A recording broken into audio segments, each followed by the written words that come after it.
We have talked about multiple variables and their data types like list, integer, etc.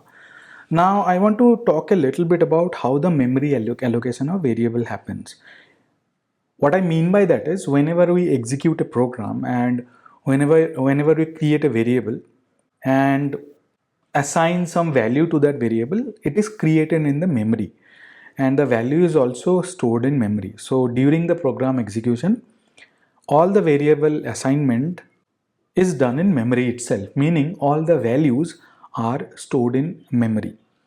Now, how the memory allocation happens in case of Python? One very interesting thing is that in Python, the variables keep the memory address, not its value. So let's say I mention a equal to 10. A would not contain 10. It would contain the address where 10 is stored in memory. So it is something like this. So let's say these are my memory blocks. Again, it's an example, so don't take it literally. So let's say in my RAM, I have these 6 small blocks and the address of these blocks are like this: D0, D1, D2, D3 to D5. So these are the addresses of only these memory blocks. Of course, we will be having thousands or even hundreds of thousands of memory blocks depending on how much your RAM is. But I have considered only 6 blocks. Now let's say I use this variable, I do this variable assignment. Order underscore ID has been assigned a value of 2594. Now equal to is called the assignment operator. So using this equal to, 2594 has been assigned to order ID. So order ID is an object of integer class, right? Now what would happen is that the 2594 value would be stored in memory somewhere. So let's say it is stored in D4. But the variable order ID would not contain the value 2594. It would contain the address D4. So order ID would always point to this particular memory block. So that's how it happens in Python. The value of the variable is never stored. It stores the address of RAM where the value is stored. And we can find out the address of RAM using this id function and then passing the variable. Or we can, if we want it in hex or hexadecimal, we can use the hex function also. But the most important thing that it tells is that in Python, variable is a reference to the object's location and it does not contain the actual value. That is very, very important. It's a pointer to the location where the value is stored, but it does not contain the actual value, right? So this is a very important thing. So what it means is that now let's say I have a new variable, new order equal to order ID. New order would not contain 2594. It would contain the address D4 because variables are references or pointers to the address. So that's why new order would contain D4 rather than 2594. Eventually it is 2594 only because D4 is an address location where the variable 2594 or where the value 2594 is stored. We can also get the size of a variable using something called sys. So I'll have to import this sys module and I'll talk about import later on. Let's say I have the variable total orders and its value is 19876543. I can get the size of this particular variable total orders using sys.getSizeOf and then passing the variable name, and it will tell me how much bytes it is storing in memory. So let's do a little bit of hands-on and I will use PyCharm here.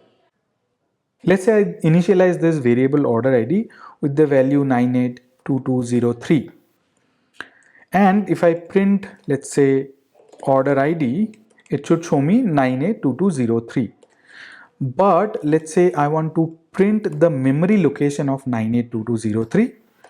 So I'll have to use the ID function. So I'll have to pass ID or order ID variable in the ID function. And if I want it in hexadecimal, I'll have to pass it in the hex. I'll have to pass the ID function in hex and I'll type the order ID. So let me execute this. Now if I execute this, it will be considered as an interpreted language. Same is the case with CLI also, but I wanted to give you the flavor of PyCharm as well. Just click on this, and if you see, this is the order ID value, which is 982203. This is the memory location in integer 43993147004, and this is the memory location in hex. All right, so let me say print order ID. This is character. I'll talk about print anyway later on. And now let me print new order, and new order would be equal to order ID. And let me copy and paste all these. Now, instead of order ID, I'll mention new order. And let me have a blank here also. Okay, so now let me execute this. And as you can see, this is the output. So order ID 982203, this is the address location or the memory location or the location in RAM in integer, and this is in hexadecimal. New order also has the same value. The address location is also same 44280030088. It is the same address location as that of order ID, and the address location is again same in hexadecimal also. And this is how we can actually say that in Python, variables are pointers to the address location rather than the actual value. Now, if I want to get the size of this particular variable, I'll have to import the sys module, and then I'll print the size of order ID followed by sys.get size of followed by order ID. And now if I execute this, it will tell me how much value it is. It is 28 bytes. So this particular variable order ID is taking 28 bytes in memory, and this is the address of that memory location. Before closing, let me talk about Python operators. So there are two types of operators. One is number operators. So plus is to add, minus is to subtract, this is multiplication, this is division, this is to the power. Let's say 2 to the power 3. 2 multiply 3 would give you 8. This is modulo, which will give you the remainder. Then you have comparison operator like greater than, greater than equal to, less than equal to, and equal to sign. So equal to is actually double equal to. Remember that because what happens is that sometimes if you are coming from other programming language, you can type only one equal to sign, but that is used for assignment in Python because we have been using equal to a lot of times. So in this case also, when I used equal to, I assigned this particular value, integer value, to this variable. So that's why equal to is assignment operator and double equal to is comparison operator. This is this means not equal to, and or else you can use this one also. Then we have or condition, and power and modulo. So that's all about this particular section, Python Basics 1. Here we actually saw what kind of programming language Python is, whether it is an interpreted language or a compiled language. And in essence, we can use Python as both interpreted and compiled. So if you use the py_compile module, we can pre-compile the Python program and then execute using the bytecode only. So in that case, Python becomes a compiled language also. Then he talked about classes and objects, and the reason I wanted to introduce classes and objects here because all variables, everything in Python is an object.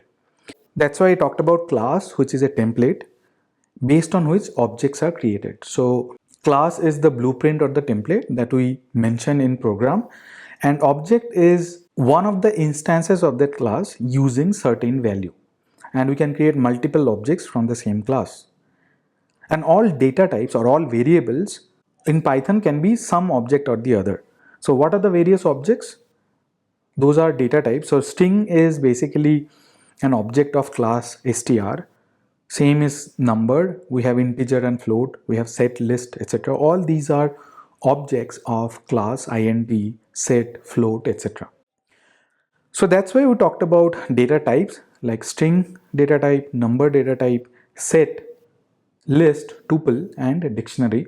Set is used by curly braces, list is square brackets, and tuple is curve braces, and dictionary is again it's similar to JSON, and we put key value pairs in dictionaries using curly braces.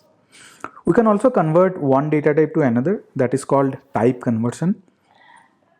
Then we saw how memory is allocated to Python variables, and finally we talked about numeric and comparison operator in this particular section. So this concludes the first section. Let's go to the second one, wherein I'll start with functions or methods in Python.